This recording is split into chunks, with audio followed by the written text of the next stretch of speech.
why I brought this up is in most organizations we would have people from various age groups working. You would have a 50-year-old working with a 35-year-old, intern with a 25-year-old. So each of these people belong to three different age groups, which in turn translate into three different generations. So how can we have game strategies in place to, for each of these people to work well with each other? I'll start with an intro of the three generations that are demarcated so far. We have what is known as the baby boomer generation, and this includes those who were born between the years 1946 and 1964. It's typically a demarcation for the US region, but it's applicable globally.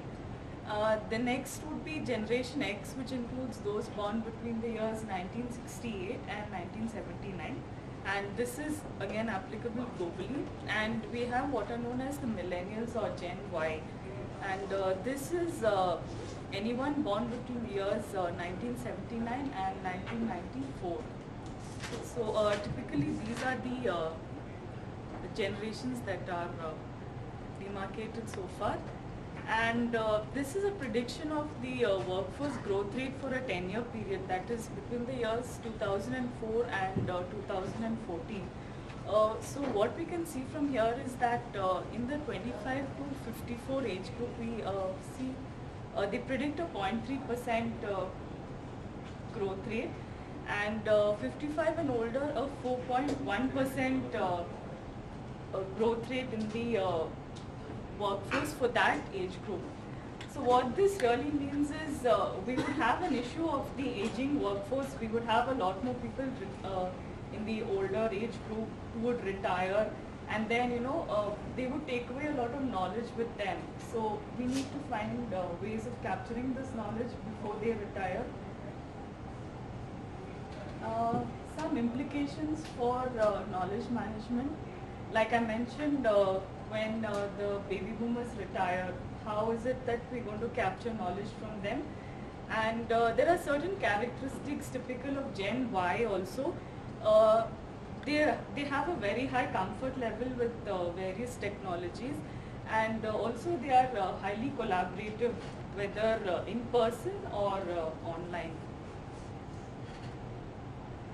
Some of the typical characteristics of the millennial generation is that they've always been exposed to a lot of affluence. Their families have been able to afford the latest technology, whether it is the latest video game or the latest computer.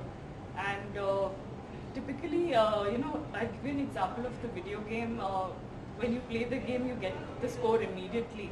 So this characteristic could also translate to the workplace, where they want immediate feedback on how they're performing.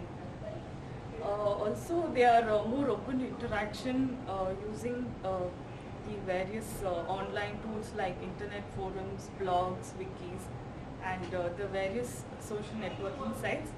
A lot of them are visual learners. That is, they would rather say, for example, download a training session on the iPod and watch a podcast, rather than, I'm talking about a recorded session, rather than just listening into a session, because this would change the dynamics of the presentation. I mean, you can watch it, judge the body language of the presenter, understand better. Also, a lot of them have avatars on Second Life. This was discussed in the morning. It's a virtual world where you can have a virtual identity itself, and you can do things like buying property and opening a bank account, transacting. Also, they are more likely to work off-site or while traveling, and they would keep in touch either through the BlackBerry text messaging or using any other technology which they can, by which they can constantly keep in touch with their colleagues even while traveling. It's more important to capture the knowledge of Gen Y because you never know when they're going to quit and go to another. Yeah, exactly. I'll just come to that. Also, they are accustomed to receiving information from various sources at the same time, and they can process it fairly quickly. The point that you raised, that's because they've always seen a fast life. Their families have always been able to afford, technology, the latest technology from, when they were at a much younger age than the previous generation. So that is one of the main reasons. And how does India measure up? These are some of the statistics. The Society for Human Resource Management states that the median age for the workforce in India is 25 years, and less than 12% have college degrees. Also, attrition, like you all know, is a major issue I right don't think now. this is industry specific data. No, it's not industry specific data. It's an It's overall. an overall. It's an overall figure.